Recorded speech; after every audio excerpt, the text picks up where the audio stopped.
말씀입니다. 우리가 하늘에 속한 신령한 복을 받은 사람으로서 어떤 삶의 목적을 가져야 하는지가 이 에베소서를 통해서 우리에게 확실히 알려주고 있습니다. 그것은 바로 성령으로 인치심을 받아 하나님의 자녀된 존재로서 영광의 찬송을 올려드리는 삶을 사는 것입니다. 그것을 다른 측면으로 얘기하면 어떻게 말할 수 있냐면, 그리스도의 장성한 분량이 충만한 데 이르는 모습으로 살아가는 것입니다. 또 다른 표현으로 하자면 하나님을 본받는 자로 살아가는 것이요, 또 다른 표현으로 하자면 빛의 자녀답게 행하는 것입니다. 바로 그렇게 빛의 자녀답게 하나님을 본받는 자로서 살아가는 모습은 어떤 모습인고 하니, 당연하게 빛의 열매를 맺는 모습입니다. 빛의 열매라 함은 다른 것이 아니라 모든 착함과 의로움과 진실함이 빛의 열매입니다. 다시 말해서 선, 하나님의 선, 의, 하나님의 의, 진리, 하나님의 진리가 나의 인격이 되는 것이 바로 빛의 열매를 맺어가는 것입니다. 그것을 맺는 것이 우리의 삶의 목적이고 하나님의 계획하신 바요, 하나님께서 정해 놓으신 바입니다. 누구든지 예수 그리스도 안에 있으면 성령으로 말미암아 이러한 열매 맺는 삶이 나의 인격이 되게끔 되어 있습니다. 중요한 것은 뭐냐면, 그것을 이루기 위하여 우리는 과연 어떻게 살아야 할 것인가 하는 질문을 던지고 그 질문에 대한 답변을 기도하며 연습하고 살아가야 됩니다. 바로 오늘 우리가 읽은 본문의 말씀이 그 부분을 얘기하는 겁니다. 그 빛의 열매를 목적으로 삼고 하나님께서 이루시는 삶을 이루고자 하는 자들, 하나님께서 원하시는 삶이 내 삶의 인격이 되고 마침내 하나님께서 그토록 원하시는 그 인격성의 사람이 되고자 하는 자들이라면 어떻게 살아야 할 것인가, 어떻게 행할 것인가를 항상 주의하여 살필 줄 알아야 됩니다. 그 부분에 대해서 세 가지를 요약하여 비교하면서 얘기해주고 있는데, 첫째로는 뭐냐면 지혜 없는 자 같이 행하지 말고 지혜 있는 자 같이 행하여 세월을 아끼라는 겁니다. 왜냐하면 우리가 살아가고 있는 때가 악하기 때문입니다. 지혜 없는 자가 아니라 지혜 있는 자 같이라는 얘기는 지혜 없는데 있는 척하라는 얘기가 아니라 지혜 있는 자답게 행하라는 것입니다. 지혜 있는 자라는 건 뭔가, 한마디로 얘기하면 하나님을 경외할 줄 아는 자입니다. 하나님을 두려워할 줄 아는 것입니다. 사람 두려워하고 사람의 말들이 아니라 하나님이 과연 나의 이 결정을 어떻게 보실까, 하나님이 지금 나를 어떻게 보고 계신가, 그것을 두려워할 줄 아는 자가 지혜 있는 자입니다. 그래야 세월을 아낄 수 있습니다. 세월을 아낀다는 건 뭐냐면, 제가 자주 쓰는 표현으로 하자면 우리에게 주어져 있는 육체의 때, 이 육체의 날들을 하나님께서 인정해 주시고 상급 주시고 기억해 주시는 날들로 이루어가는 것입니다. 내게 주어진 육체의 날들을 그렇게 하나님께 드려지는 구속되는 날들로 만들어 갈 수 있으려면 하나님을 두려워할 줄 아는 자, 하나님을 경외하는 그러한 지혜로운 자로 살아갈 수 있어야 됩니다. 그러다 보면 어리석은 자의 삶을 살 수가 없어요. 당연히 어떻게 가는고 하니, 하나님의 뜻이 무엇인지를 이해하는 자가 됩니다. 하나님을 경외함으로써 내게 주어져 있는 육체의 날들을 하나님께서 인정하시는 날들로 살고자 하는 그 열망을 갖고 어떻게 하면 그렇게 행할 수 있을까 할 때에, 하나님께서는 우리에게 하나님의 뜻이 무엇인지를 이해하게끔 만들어 주십니다. 하나님의 뜻이 무엇인지 이해하는 자 되셔야 합니다. 그래야 어떻게 행할지를 알게 됩니다. 그러면 오늘 진도 나가야 될 게 많으니까 생략하고, 이렇게 우리가 하나님 앞에 지혜 있는 자로서 세월을 아끼고 그렇게 함으로써 하나님의 뜻이 무엇인지를 알게 되었을 때에, 여기서 멈추면 우린 그저 생각하는 것으로 끝나게 됩니다. 이것이 반드시 열매로 가야 되는데, 거기에 꼭 필요한 것이 뭐냐면, 오늘 본문 18절이 말씀해 주고 있는 것처럼 술 취하지 말고 성령으로 충만함을 받아야 됩니다. 성령 충만함 받아야 내가 알게 된 하나님을 경외함, 내게 깨닫게 되었던 하나님의 뜻을 그저 정보로 알고 있는 자들이 아니라 내 삶의 열매로 이루어갈 수 있는 사람이 될 수 있습니다. 성령으로 충만함을 받으셔야 됩니다. 자, 그런데 이 에베소서를 받고 있는 에베소 교회는 이미 성령님이 어떠한 분이신지를 충분히 알고 있습니다. 그러한 가운데 에베소 교회 가운데에서 일어났던 여러 가지 일들 때문에 지금 하나님께서 사도 바울을 통하여 에베소 교회에게 어떻게 행할지를 주의하여 정신 차리라는 그런 말씀 가운데 술 취하지 말아라, 이것은 방탕한 것이다, 너희는 오히려 성령으로 충만함을 받으라 라고 말씀을 해주신 것입니다. 그런데 이제 우리 입장에서는 어떠해야 되냐면, 왜 하나님께서 우리에게 성령으로 충만함을 받으라 하시는지에 대한 그 근본적 이유를 먼저 알아야 됩니다. 그래서 오늘 오신 분들은 다음 시간도 빠지지 말고 오시면 굉장히 좋을 것 같습니다. 그리고 그 다음 시간도 빠지지 않고 오시면 아마 제 짐작엔 그 다음 시간까지도 빠지지 않고 오시면 굉장히 유익이 될 겁니다.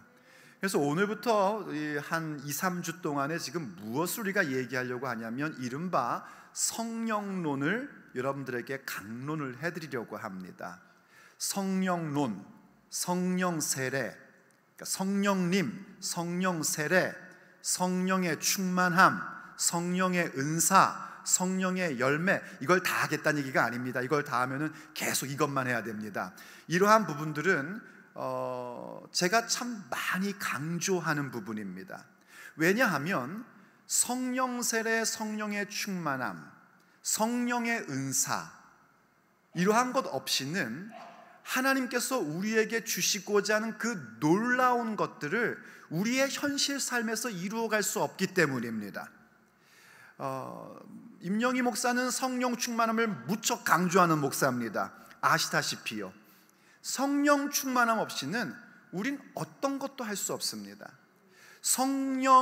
성령님을 이해하고 성령 세례와 성령의 충만함을 받는다는 건 무엇과 같으냐면, 하나님께서 우리에게 주시고 싶어 하시는 그 보화, 그 보고가 꽉 들어있는 방이 하나 있는데 그 방문을 열고 들어가는 것과 같은 것입니다.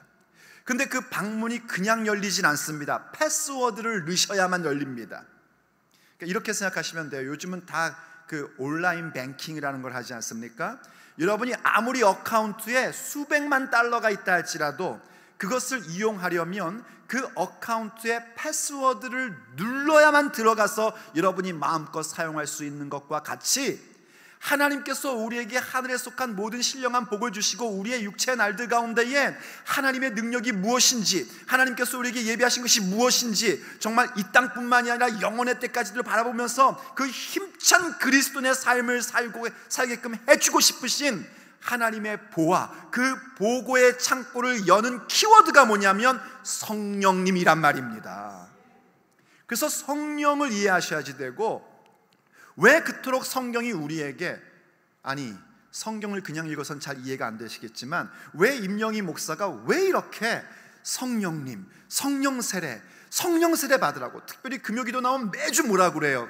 그 사람이 마지막에 성령세례 받기 위하여 기도합시다 그러고서는 막 부르짖으면서 기도를 시키잖아요. 그렇죠? 아마 여러분들 그렇게 기도하면서 방언받은 분도 계실 것이고 은사 체험한 분도 계실 겁니다. 성령 세례 받으라고 간곡히 이야기하는 이유가 무엇인지를 먼저 여러분들이 아셔야 됩니다. 이 부분을 확실히 여러분 속에 딱 간직하고 계셔야, 이거 정말 구해야 되는 것이구나 하고 구할 수 있게 되고, 그 약속대로 구하시는 자에게 하나님께서 성령 세례와 성령의 충만함과 성령의 은사를 베풀어 주시고, 그 모든 걸 통하여 빛의 열매인 성령의 열매를 맺는 탁월한 그리스도인으로 만들어 주십니다. 그러니 오늘부터 시작되는 이 성령 세례 부분에 대해서 여러분들은 잘 따라오시기를 간절히 원합니다. 왜냐하면 이게 중급 이상입니다. 중급 이상의 내용이기 때문에 여러분들이 정신을 바짝 차리고 따라오셔야지 되고요, 중간에 주무셔도 저는 절대로 뭐라고 안 할 겁니다. 왜냐하면 그래도 나와서 들으면 여러분의 육체는 주무시나 여러분의 영은 들어서 주무시다가 일어나시면 왠지 모르게 성령님을 사모하게 되는 역사가 일어나기를 간절히 원합니다. 그러니까 피곤하고 주무시더라도 나와서 주무십시오. 진자리 많으니까 그냥 누워서 들으셔도 그러시는 분은 안 계시겠지만 그 정도로 중요한 거니까 여러분들이 잘 이해가 안 된다 할지라도 귀 기울여 듣고 졸면서도 들으시면 하나님께서 우리 가운데 귀한 은혜 베풀어 주실 줄로 믿습니다. 그럼 왜 그토록 성령 세례라는 것이 중요한 것인가? 첫째로는요, 성령을 우리에게 부어주시는 것은 하나님의 계획이기 때문입니다. 이것은 하나님의 계획입니다. 그냥 어쩌다 보니까 하나님께서 내가 얘들한테 성령을 부어줘야겠는데 이러신 것이 아니라 태초부터 세우신 하나님의 계획입니다. 우리가 하나님을, 그 천지를 창조하신 광대하시고도 위엄 있으신 거룩하신 하나님을 아버지, 아빠라고 부를 수 있게 된 것은 무엇 때문이냐면 로마서 8장이 우리에게 얘기해주고 있는 것처럼 오늘 제가 입에서 나가는 성경 장절은요, 특히 목사님들이나 성경을 열심히 공부하시는 분들은 적어놓고 꼭 공부를 하셔야 됩니다. 그리고 자기 거로 삼으셔야 됩니다. 로마서 8장에 보면은요, 우리가 양자의 영을 받았다고 그래요. 성령님의 별명은 여러 가지가 있습니다. 그 중에 하나가 양자의 영입니다. 양자의 영으로 성령께서 임하심으로 말미암아 우리가 하나님을 아바, 아버지라 부를 수 있는 권세를 얻게 된 겁니다. 이건 로마서 8장에서 갑자기 나온 게 아닙니다. 태초부터 시작된 내용입니다. 하나님께서 천지를 창조하실 때 사람을 창조하셨는데, 특별히 창세기 2장 7절에 보면 이건 너무나 잘 아는 말씀이시죠. 하나님께서 흙으로 사람을 빚으셨습니다. 그리고 어떻게 하셨죠? 그 코에 생기를 불어 넣으셨습니다. 그때 그 생기라고 번역된 단어가 영이라는 단어이고 혹은 호흡이라고도 번역될 수 있는 단어입니다. 호흡, 영, 생기 혹은 바람, 다 똑같은 단어에서 문맥상 해석되는 용어입니다. 바로 그 생기를 불어 넣으시니 사람이 무엇이 되었다고 그래요? 한국말로 생명이 되었다라고 그렇게 말씀하고 있습니다. 그 생명이란 뜻이 무엇이냐면 영적 존재라는 겁니다. 하나님께서 생기, 당신의 호흡, 당신의 영을 불어넣은 창조물의 존재는 오직 인간뿐입니다. 그래서 아무리 여러분이 집에서 강아지를 사랑하셔도 강아지는 영적인 존재가 아닙니다. 아무리 사람 흉내를 잘 내가지고 밖에 데리고 나가면 들어오기 싫다고 애들처럼 쫄른다 할지라도 강아지는 영적 존재가 아닙니다. 그리고 아무리 못돼 먹고 저것이 인간이냐 싶은 그런 사람도 그것은 사람이라면 영적 존재입니다. 그건 어쩔 수 없는 겁니다. 하나님이 그렇게 창조하셨습니다. 자, 무엇을 얘기하려고 하는 것이냐면요, 하나님께서 사람을 창조하실 때부터 계획이 있으셨단 말입니다. 인간이란 존재는 하나님을 닮은, 하나님을 꼭 빼다 닮은 영적 존재로 만들고 싶은 하나님의 계획이 있으셨던 거예요. 근데 불행히도 3장 가서 무슨 사건이 일어나냐면 인간의 타락이 나오게 됩니다. 죄를 범합니다. 죄의 값은 사망이에요. 그래서 에덴 동산에서 쫓겨나 버립니다. 그 다음부터 사망이 인간을 지배하기 시작을 합니다. 사망 권세가 인간을 지배하고 원수마귀가 인간을 지배하니까는요, 그 다음 3장, 4장, 5장, 6장에서 계속적으로 나오는 건 뭐냐면 인간의 죽음과 인간의 타락의 얘기입니다. 하나님을 떠나버리니까는요, 죄가 세상에 들어오니까 이 영적 존재해야 할 인간이 하나님과는 상관없는 삶을 살아버리고 하는 일마다 못돼 먹은 일들만 하는 겁니다. 그래서 결국 6장 가서 어떠한 사건이 벌어지냐면 6장 2절과 3절에 보니까는요, 이제 더 이상 인간이 너무 죄를 많이 져가지고 하나님께서 선언을 합니다. 앞으로는 영원히 나의 영이 사람과 함께하지 않을 것이다 하는 그런 아주 심각한 사망 선언을 하나님께서 하십니다. 이 창세기 6장은 어떤 내용이냐면 우리가 잘 알고 있는 노아의 홍수 사건입니다. 노아의 홍수가 징계죠, 저주죠, 심판이죠. 그러나 노아의 홍수 이전에 무엇이 진짜 심판이냐면 하나님의 그 선언입니다. 6장 3절이죠. 내 영이 영원히 사람과 함께하지 않을 것이다. 이게 진짜 심판입니다. 이게 가장 무서운 심판이고, 홍수는 사실은 그 심판 이후에 일어나는, 말하자면 그냥 청소해버리는 것 같은 현상들입니다. 그래서 이 인간이 계획하는 것도 다 악하고 세상의 죄악이 관영하였었단 말이죠. 그럼에도 불구하고 하나님은 인자가 풍성하신 분이시고 오래 참으시며 당신의 형상과 모양 따라대로 지음받은 인간을 포기하실 수가 없으셨습니다. 그래서 한 사람에게 은혜를 베푸시는데 그 사람이 바로 노아입니다. 노아는 여호와께 은혜를 입었더라. 그래서 하나님의 영이 영원히 사람과 함께하지 않겠다고 하셨던 내용은 뭐냐면, 이제 인류에게 보편적으로 주셨던 하나님의 영은 더 이상 인간들과 함께하지 않고 하나님이 택하신 특정한 사람에게만 은혜를 베푸시는 일들이 그때부터 시작이 되는 겁니다. 그래서 노아가 은혜를 받고 새로운 인류를 만들어 나가고요, 그럼에도 불구하고 인간은 계속해서 타락해 갑니다. 그러다가 하나님께서 드디어 아브라함이라는 사람을 선택하고 아브라함과 이삭과 야곱과 요셉을 통하여 그 특정한 사람들에게 하나님의 영이 함께 해주십니다. 그럴 때 도도히 같이 함께 흐르는 게 뭐냐면, 노아 때부터 언약이라는 용어가 흐르기 시작을 하는데, 이 언약이라는 용어는 무엇을 얘기하는 거냐면 그저 말로 하는 약속이 아니라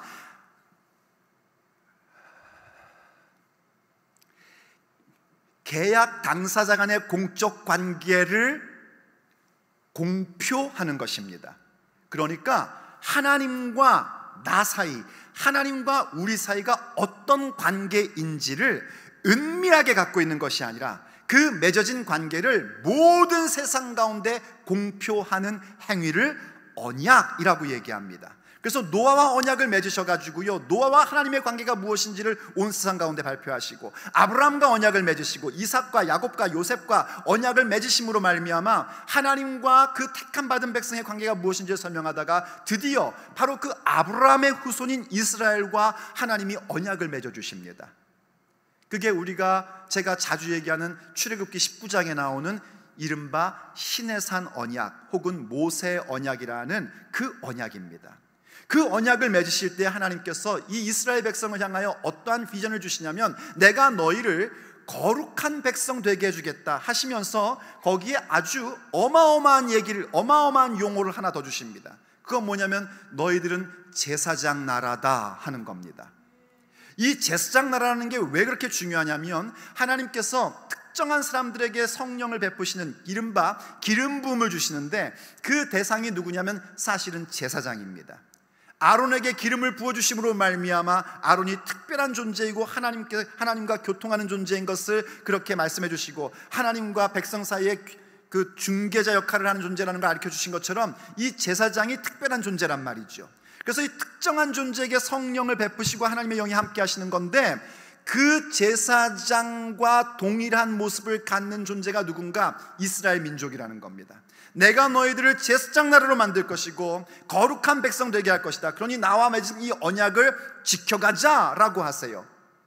그래서 그 이후로 하나님께서는요, 특정한 사람들, 곧 제사장과 선지자와 왕들에게만 이 기름 부음이라는 걸 허락해 주십니다. 이른바 성령이 곁에 계시는 겁니다. 제가 여러분들 알아듣기 쉽게 하게 이렇게 번역을 합니다. 성령님이 곁에 계셔서 감동을 주시고 감화도 주십니다. 감화라는 건 뭐냐면, 성령께서 내 마음을 터치해 주심으로 말미암아 내 생각이 바뀌고 삶이 바뀌는 것을 감화라고 하는 겁니다. 성령님의 감동과 감화가 함께하고, 심지어는 충만함도 경험케 해주십니다. 이때 충만함은 곁에 계심으로 충만케 해주시는 겁니다. 그래서 그렇게 언약된 백성 가운데 하나님의 영이 함께 하시고, 그 백성들은 그 언약을 가지고 무엇을 해야 되냐면, 우리는 기름 부음 받은 자들이기 때문에 우린 특별해, 우리는 탁월한 존재야, 우린 선택받은 존재하면서 교만을 떨고 있으면 안 되고, 제사장 나라로서 주변 모든 국가들에게 오직 여호와께서 하나님이시고 그 하나님이 모든 인류를 향하여 어떠한 계획을 갖고 계신지를 주신 율법을 통하여 증거해야 됐었습니다. 그런데 이 못돼 먹은 이스라엘 사람들이 타락한 선민 사상을 가지고 자기들만의 것이라고 착각을 함과 동시에 하나님을 향해서는 거역을 하고 언약을 어그러뜨리기 시작을 합니다. 그래서 그 역사 얘기를 짧게 얘기하면, 마침내 이 이스라엘은 그 언약, 시내산에서 맺었던 그 언약을 전부 다 망가뜨려 버려가지고 회생불능의 상태를 만들어 버립니다. 그래서 하나님이 선언합니다. 너희들 멸망받을 것이다. 그런데 하나님은 어떤 분이신가? 하나님은 당신의 계획하시는 것을 한 번도 실패하지 않으시는 하나님이십니다. 그래서 그렇게 이제 더 이상 회생불능의 상태가 되고, 하나님께서 이제 북이스라엘은 이미 멸망받았고 남유다만 남았을 때에 이 남유다도 이제 드디어 멸망을 받는 그 시기, 곧 예레미야 선지자가 활동하던 시기에 이른바 새 언약이라는 것을 약속해 주십니다. 오늘 새벽에 김주현 목사님이 그 말씀하시는데 제가 마음이 막 떨리더라고요. 보통 제가 이 금요 기도 집회 말씀 준비를 언제 하냐면 이제 수요일, 목요일 요즘 이렇게 하거든요. 제 일과가 그렇습니다. 제 주중의 일과가 3시 반에 기상을 해서 교회에 나와가지고 기도하고 한 7시까지 말씀 읽고 기도하는 시간을 갖고, 그리고 7시 한 반쯤 되면은 제가 사무실 가서 또 체력은 국력이라고 운동을 좀 하고, 그리고 또 말씀을 준비하고 한 10시 11시까지 말씀을 준비하고, 그런 식의 이제 제 그 오전의 일과입니다. 그리고 또 이렇게 신방할 거 신방하고 이렇게 하는 게 제 일과인데, 이렇게 쭉 준비해도 오늘 아침에 김주현 목사님이 예레미야 31장에 딱 이러시더라고요. 뭔가 좀 대가나 보다 우리 교회가, 이런 생각이 들었어요. 하나님께서 정말 우리 교회 가운데 그 성령에 대한 부분들을 바르게 가르쳐 주시고, 성령님께서 역사하시고 성령님께서 이끄시는 교회 만들어 주실 줄로 믿습니다. 자, 어쨌든 간에 그렇게 하나님이 새 언약이라는 걸 주시는데, 예레미야 31장에 가보면 이렇게 나옵니다. 자, 준비해 온 것도 있지만 자기 성경 있으신 분들은 예레미야 31장을 펴보시면 더 좋을 것 같습니다. 예레미야 31장 31절을 보시면은요,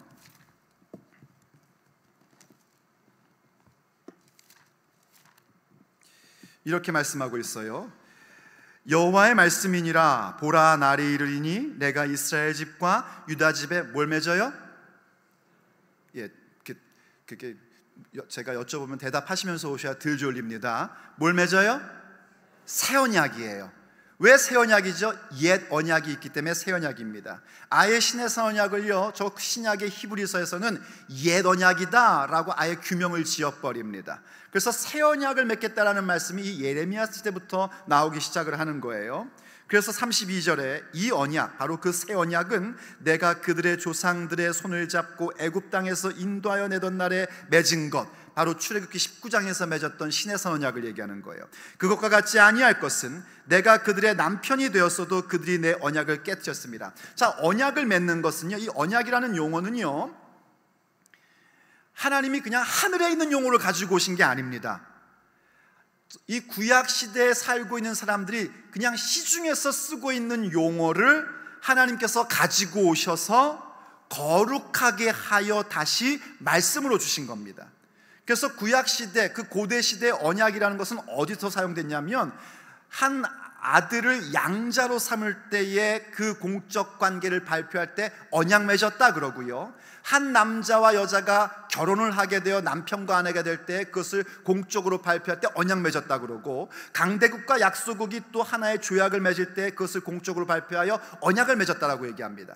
그래서 신의 새 언약을 맺었을 때 하나님이 분명히 나는 너희들의 하나님이 되고 너희들은 나의 백성이 되리라, 이 용어도 여러분들은 기억하셔야 됩니다. 나는 너의 하나님이요 너희들은 내 백성이다, 이걸 이른바 언약 용어라고 얘기합니다. 언약적 표현, 그 관계를 표현하는 거예요. 그래서 언약이라는 단어가 따로 나오지 않아도 이 관계를 표현하면 언약이구나, 이렇게 아시면 되는 겁니다. 이해되시면 고개를 끄덕여 주십시오.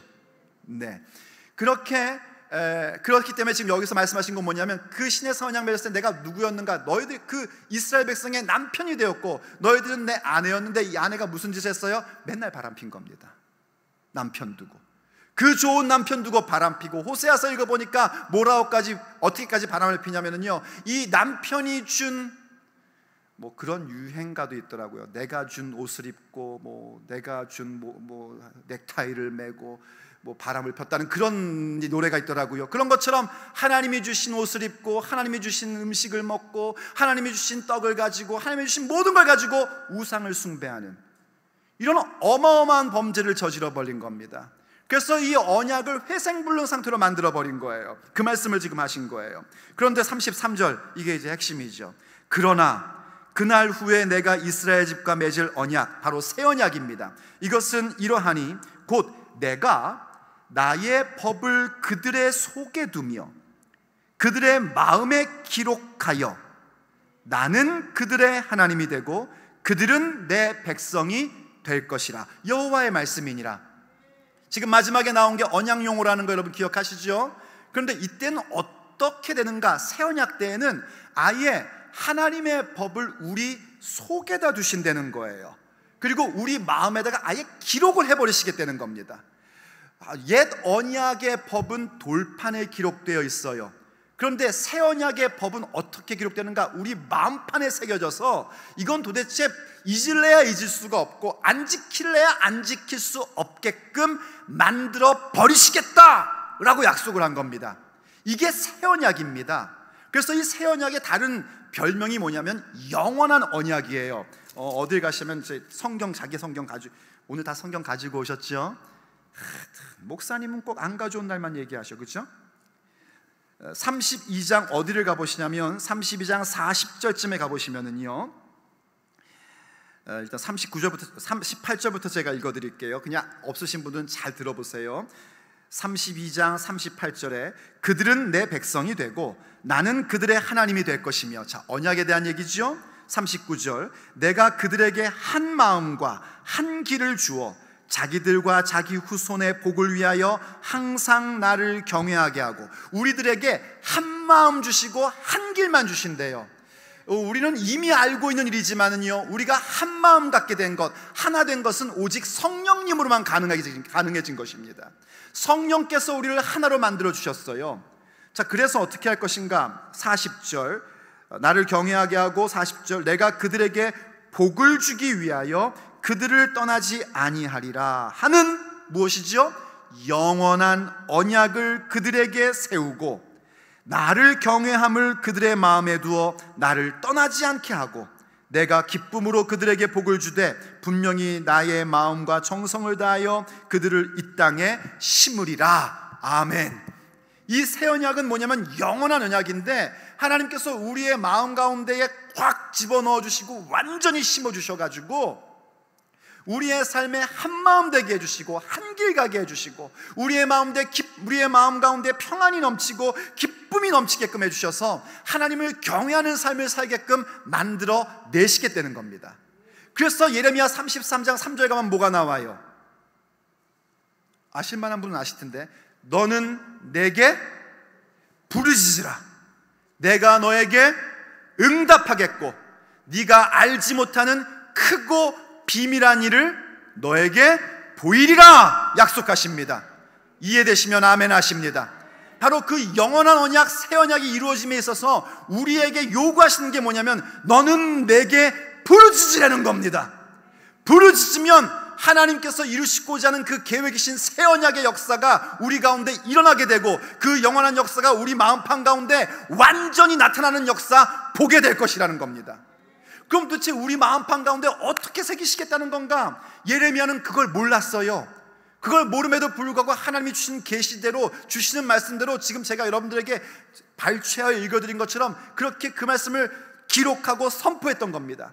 그런데 바로 이 예레미야 그 조금 후대의 세대인 에스겔 선지자를 통해서 바로 이렇게 하나님께서 우리 마음속에 하나님의 말씀을 새겨주고 그것을 지키게끔 하시는 그 역사를 어떻게 하시는지를 에스겔서 36장에서 가르쳐주는 겁니다. 또 이제 에스겔 36장으로 가보세요. 성경 있는 분은 에스겔 36장 피면 더 좋을 것 같아요. 에스겔 36장 26절 준비한 것도 보시고요, 25절부터 제가 읽어드릴게요. 일단은요, 맑은 물을 너희에게 뿌려서 너희로 정결하게 하되 곧 너희 모든 더러운 곳에서와 모든 우상에서 너희를 정결하게 할 것입니다. 일단 맑은 물을 여러분들은 일단은 좀 기억을 해두고 계세요. 맑은 물을 뿌려서 우리를 정결케 한다는 것은요, 일단 두 가지 해석이 있어. 첫째, 우리가 많이 사용하는 건 뭐냐면 세례를 얘기하는 겁니다. 물 세례. 그러니까 그 아나바프티스트라고 해가지고요, 침례교 계통들은 세례는 무조건 물속에 푹 들어갔다 나오는 것만이 세례다 이렇게 주장하는데 그건 비성경적인 겁니다. 물론 그렇게 푹 들어갔다 나오는 세례가 가장 은혜가 됩니다. 저도 그걸 더 좋아합니다. 그런데 우리가 보통 유아 세례라든지 혹은 그저 우리가 물 그렇게 수영장 가서 못할 때 예배당에서 물 뿌려서 하는 것도 성경적인 겁니다. 바로 이 에스겔 36장 25절에서 물을 뿌려 깨끗게 하시는 바로 그 부분 때문에 그런 거예요. 이게 하나 있고, 또 하나는 뭐냐면 이 물이 나중에 아시게 되겠지만 성령님과 직결되어 있는 것이기도 합니다. 자, 계속해서 볼게요. 일단은요, 26절, 또 새 영을 너희 속에 두고 새 마음을 너희에게 주되 너희 육신에서 굳은 마음을 제거하고 부드러운 마음을 줄 것이며, 우리에게 새 영을 주신대요. 새 마음을 주신대요. 아까 새 언약이었던 예레미야 31장 33절에서 주셨던 말씀과 뭔가 연결이 되는 듯한 느낌이 벌써 오실 겁니다. 바로 우리의 마음판에 그 말씀을 새겨주시는 역사가 어떻게 가능한가? 우리에게 부드러운 마음을 주시기 때문입니다. 우리의 영을 새롭게 하시고 우리의 마음을 부드럽게 하시는데 그 일은 또 구체적으로 어떻게 이루어지는가? 37절, 또 내 영을, 하나님의 영을, 성령님을 너희 속에 두고 새 마음을 너희에게 주되, 다시요, 내 영을 너희 속에 두어 너희로 내 율례를 행하게 하리니 너희가 내 규례를 지켜 행할지라. 내가 너희 조상들에게 준 땅에서 너희가 거주하면서 내 백성이 되고 나는 너희 하나님이 되리라. 언약 용어 또 나왔죠? 바로 이 언약을 통해서 어떻게 나른가? 하나님의 영을 우리 속에 두어서 우리로 하여금 하나님의 말씀, 그 율례를 행하게 하신대요. 규례를 지켜 행하게끔 만들어 내시겠다는 겁니다. 그러므로 새 언약 가운데에서 그 율법이 우리의 가슴판에, 하나님 말씀이 우리 마음판에 새겨지는 역사는 어떻게 가능한 것인가? 에스겔 선지자를 통해 가르쳐 주신 게 이겁니다. 바로 그렇게 하나님의 영을 우리 속에 두심으로 말미암아 우리가 부드러운 마음이 되고, 그래서 하나님의 말씀이 새겨진 바 되고, 그렇게 하여 하나님 말씀을 지키게 해주신다는 겁니다. 그럼에도 불구하고 에스겔서에서 뭐라고 말씀하시면요, 자기 성경 갖고 있는 분들 37절을 보시면 이렇게 말씀하십니다. 주 여호와께서 이같이 말씀하셨느니라. 그래도 이스라엘 족속이 이같이 자기들에게 이루어 주시기를 내게 구하여야 할지라. 아멘. 그렇게 약속해 주셨는데 그 약속이 내게 진짜 성취되려면 뭐 해야 되는가? 구해야 된단 말입니다. 예레미야 33장 3절에서 말씀하고 있는 것처럼 하나님 앞에 부르짖고 성령님을 사모하고 성령 세례를 구하고, 이런 구하는 자들이 되셔야 하는 겁니다. 그래서 그 다음에 뭐가 나와요? 36장 다음에요, 에스겔 37장, 이른바 마른 뼈 사건이 나오는 겁니다. 에스겔 선지자를요, 그 한 골짜기로 하나님의 영이 확 데리고 가십니다. 그래서 하나님이 물으셔요. 인자야, 저 뼈들이 과연 살겠느냐? 어떻게 뼈가 살 수가 있습니까? 있을 수도 없는 일이죠. 그런데 에스겔 선지자는 벌써 이 말씀을 들었기 때문에 뭔가 아는 게 있어요. 그러니까 이렇게 얘기합니다. 주님이 아십니다. 나는 도대체 모르겠고 이해가 안 됐고 믿어지지가 않으면요, 항상 답변은 그겁니다. 주님은 아십니다.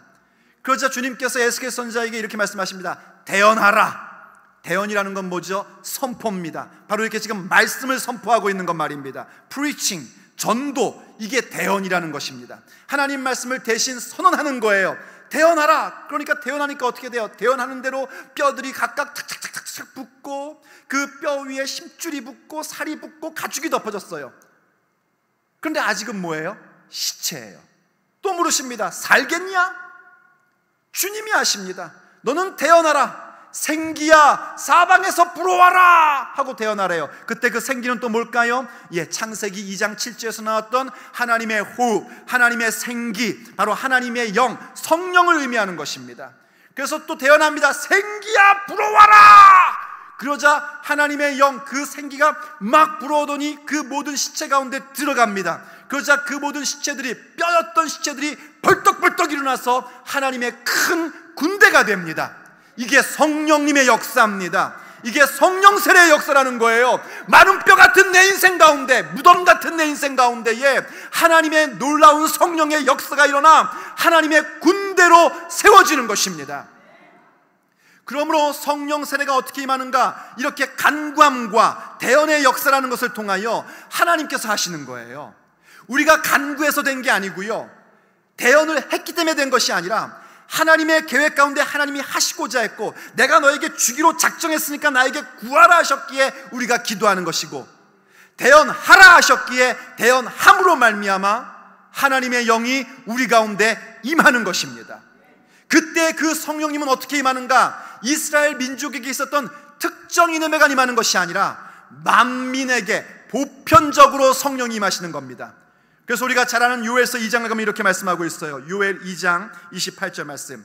그 후에, 이건 마지막 때를 얘기하는 거예요. 바로 예수 그리스도의 십자가 사건 후를 얘기하는 겁니다. 결론적으로 말씀드리면은요, 그 후에 내가 내 영을, 하나님께서 하나님의 영을 누구에게요? 만민에게 부어주는 거예요. 드디어 그 창세기 6장에서 내 영이 다시는 영원히 사람과 함께하지 않으리라 하셨던 하나님의 그 징계의 말씀이 풀어지는 역사가 나타나는 겁니다. 그게 회복되는 거예요. 새 창조의 역사가 일어나는 것입니다. 내가 만민에게 내 영을 부어주리니 너희 자녀들이 장래일을 말할 것이며 너희 늙은이는 꿈을 꾸며 너희 젊은이는 이상을 볼 것이며 그때 내가 또 내 영을 남종과 여종에게 부어줄 것이다 라고 말씀하세요. 이거 우리가 많이 하는 말씀 아닙니까? 그러니까 이거 더 이상 설명 안 하고요, 특별히 그러나 더 이상 설명을 안 하지만 여기 남종과 여종이라는 것은 설명을 한번 하고 넘어가야 됩니다. 이 남종 여종은요, 목사님 전도사님 이런 얘기가 아닙니다. 이건 진짜 남자 슬레이브, 노예, 여자 노예를 얘기하는 거예요. 성경시는 아직까지 노예가 있던 시대입니다. 그리고 고대 사회에서 노예는요 분명히 하나님의 형상 따라대로 지음받은 존재인데 사람 취급 못 받았었습니다. 노예의 값은 하다못해 짐승값보다도 싼 것이 인간 노예의 값이었대요. 사람 취급 못 받는 게 노예였어요. 그럼에도 불구하고 그들은 하나님의 형상과 모양 따라대로 지음받은 존재란 말이죠. 그래서 우리가 저 노예인데, 노예는 사람이 아닌데 이렇게 생각하는 시대일지라도 그 하나님의 형상을 닮은 존재들에게 보편적으로 성령께서 임하실 것에 대한 예언의 말씀이었던 겁니다. 그래서 이 요엘 말씀이 어디에서 다시 한번 등장을 합니까? 사도행전 2장에서요 베드로 사도가 성령 세례받고 성령의 충만함을 받은 가운데에서 사람들이 막 비웃으니까요 그들에게 얘기를 할 때, 이것이 지금 어떤 사건인지 얘기할 때에 일찍이 요엘 선지자가 예언했던 대로 바로 이 말씀이 오늘 이렇게 성취되고 있는 것이다 하고 선언을 합니다. 바로 그겁니다. 바로 이렇게 성령 세례를 받고 성령에 충만하다는 것은 하나님께서 태초부터 계획하셔서 우리에게 베풀어 주신 하나님의 계획이란 말입니다. 그러니 이것을 구해야 되는 겁니다. 이것을 우리가 받아야 되는 것입니다. 이 성령 세례 받지 못하면은요, 이건 너무나 안타까운 겁니다. 성령 세례 받으셔야 됩니다. 왜냐면 두 번째, 우리가 다 할 건 아니에요. 너무 긴장하지 마세요. 두 번째, 성령 세례라는 건 뭐냐면 예수님의 사역의 목적이기 때문에 그렇습니다. 예수님은 아버지의 뜻을 이루기 위하여 이 땅에 육신을 입고 오셨어요. 근데 그 아버지의 뜻이 뭐였는가? 우리들, 이 타락한 우리들에게 하나님의 영을 회복시켜 주셔서 당신의 자녀로 삼아 영원한 생명을 주시고자 하는 게 아버지의 뜻이었단 말이에요. 그래서 예수님이 오셔서 누구든지 예수님을 믿는 자들에게는 하나님의 자녀가 되는 권세를 주시기로 작정하셨단 말입니다. 그래서 예수님의 사역을 곰곰이 보면은요 전부 다 우리에게 성령을 주시고자 하는 사역이었던 것입니다. 그런데 우리가 이제 여기까지만 말씀을 드리고 넘어갈게요. 분명히 예수님을 믿으려면 성령님으로 인하여 예수님을 영접하는 거잖아요. 고린도전서 12장이 말씀하고 있는 것처럼 누구든지 성령이 아니시고는 예수님을 주라 시인할 수 없느니라. 물과 성령이 아니고서는 누구든지 거듭날 수가 없단 말이에요. 그걸 우리가 흔히 성령 세례 받았다라고 얘기를 합니다. 맞아요. 그것도 성령 세례입니다. 성령께서 나에게 성령 세례 주셨기 때문에 예수님을 주라 시인할 수 있는 거예요. 복음 들었다고 아무나 예수님 믿는 거 아니란 말이에요. 택함 받은 자로서 성령께서 성령의 세례를 주셔야 우리가 예수님을 영접할 수 있고 구원받은 자가 되고 거듭난 자가 될 수 있단 말입니다. 그런데 참 이상하지 않습니까?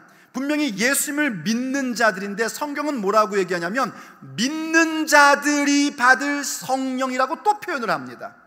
그리고 예수님조차도 당신을 믿는 제자들에게 뭐라고 말씀하세요? 부활하셨어요?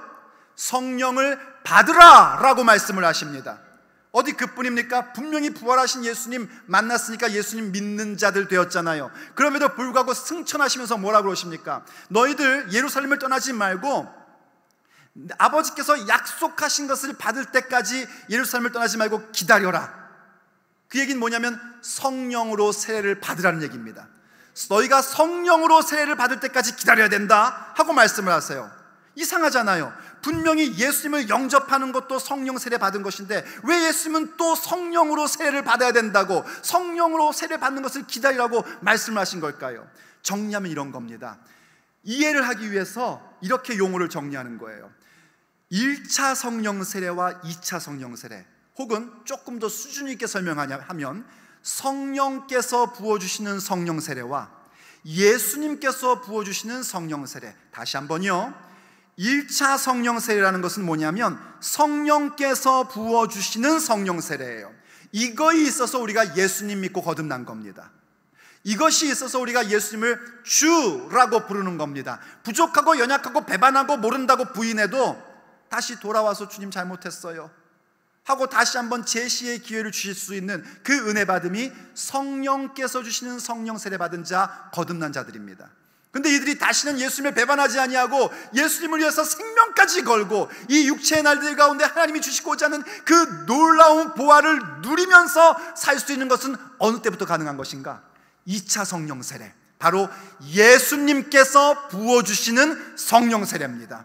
예수님께서 부어주신 성령 세례라는 것은 무엇이냐면 드디어 바로 새 언약에서 약속했던 것, 예레미야 선지자와 에스겔 선지자를 통하여 약속하셨던 것, 성령님께서 곁에서 감동 감아주시고 충만하게 하시는 차원 정도가 아니라 성령께서 내 안에 들어오셔서, 이걸 우리가 뭐라고 표현하냐면 성령의 내주하심이라고 표현합니다. 그래서 목사가 맨날 축도할 때 뭐라고 그래요? 성령님의 감동 감화와 충만과 내주하심이라고 얘기하지 않습니까? 바로 2차 성령 세례를 통해 성령님이 이제는 곁에서 나에게 감동 감화 충만함 주시는 것이 아니라 내 속에 계셔서 감동도 주시고 변화도 주시고 충만함도 주시는 이 역사 가운데 우리가 지금 살고 있는 겁니다. 그래서 우리가 성령 세례 받아야 된다고 얘기하는 건 뭐냐면 예수님 믿고 거듭나는 성령께서 베푸시는 성령 세례가 아니라 예수님께서 십자가와 부활과 승천을 통해서 바로 예수님만을 통해서만 우리에게 임할 수 있는 성령 세례, 성령님의 내주하심, 내 안에 거하심, 내 안에 새겨지심, 그래서 내 뱃속 깊은 곳에서부터 생수의 강물이 솟아오르게 하시는 그 사건, 그 성령 세례를 받으셔야 된단 말입니다. 그 성령 세례 받는 인생은요, 하나님이 보장하십니다. 그 성령 세례 받는 사람의 발걸음은요, 그 발자국 소리만 들어도 마귀의 권세는 떠나가게 되어 있는 것입니다. 그 성령 세례 받은 사람들은요, 권능이 있기 때문에 선포하는 즉시 하나님의 역사가 나타나는 겁니다. 그 성령 세례를 사모하셔야 됩니다. 그건 하나님 아버지의 계획하신 바고 예수 그리스도를 믿는 자들에게 주시기로 작정하신 것입니다. 누구에게요? 주님께서 구하는 자에게 주시겠다고 하신 약속을 믿고 부르짖는 자들에게, 내가 이렇게 약속했을지라도 너희들은 나에게 구하여야 한다 하는 그 구하는 자들에게, 그 대언의 말씀을 믿고 주님 앞에 구하는 자들에게 주님께서 주시는 것입니다. 오늘 우리는 그것을 구하면서 나갈 겁니다. 새생명교회는 성령으로 충만함을 받는 교회, 성령 세례 받는 교회여야 합니다. 예수님께서 부어주신 성령 세례입니다. 성령께서 주시는 성령 세례로 예수님 믿고 거듭나고 그냥 그 정도의 차원으로 멈추는 것이 아니라 어떤 마귀의 권세도 건드리지 못하고 이 세상의 어떠한 장애물과 어떠한 핍박과 어떠한 고난과 어떠한 우애와 어떠한 공격 속에서도 굴하지 아니하고 하나님의 나라와 예수 그리스도의 복음을 위해서 살아갈 수 있는 그 탁월한 그리스도의 삶을 주는 성령 세례, 예수님이 부어주시는 성령 세례, 이거 받으셔야 됩니다. 이거 받으셔야 됩니다. 그때부터 우리의 모습은 달라집니다. 어떻게 행해야 될지를 아는 정도로 끝나는 것이 아니라 지혜 있는 자답게 하나님의 뜻이 무엇인지를 이해한 그대로 우리의 발걸음을 과감하게 디디며 나가게 됩니다. 홍해는 갈라지게 돼 있고요, 요단강도 갈라지게 돼 있고요, 폭풍 위를 걷는 모습이 우리의 삶의 모습으로 나타나게 될 것입니다. 그러므로 오늘도 우리가 성령 세례를 구하며 주 앞에 나가기